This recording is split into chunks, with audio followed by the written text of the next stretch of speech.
সমুদ্রের জল নোনতা হয়েছিল কার অভিশাপে? শিব মহাপুরাণে বলা হয়েছে যে হিমালয়ের কন্যা পার্বতী মহাদেবকে স্বামী হিসাবে লাভ করতে প্রবল তপস্যা করেছিলেন। পার্বতীর প্রচন্ড তপস্যায় কেঁপে উঠেছিল স্বর্গ, মর্ত্য, পাতাল। সেই সময় পার্বতীর তপস্যা ক্লিষ্ট চেহারা দেখে তার প্রতি অনুরক্ত হয়ে পড়েন সমুদ্রের দেবতা।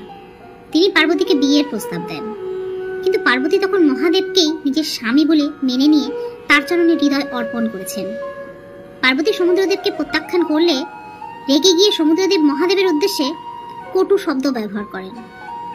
সমুদ্রদেব পার্বতীকে বলেন, আমি জগৎ সংসারে তৃষ্ণা নিবারণ করি, আমার চরিত্র দুধের মতন সাদা।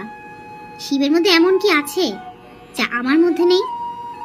তুমি যদি আমাকে বিবাহ করো, আমি তোমাকে সমুদ্রের রানী বানিয়ে দেব। সমুদ্রদেবের এই কথা প্রচন্ড রেগে যান পার্বতী।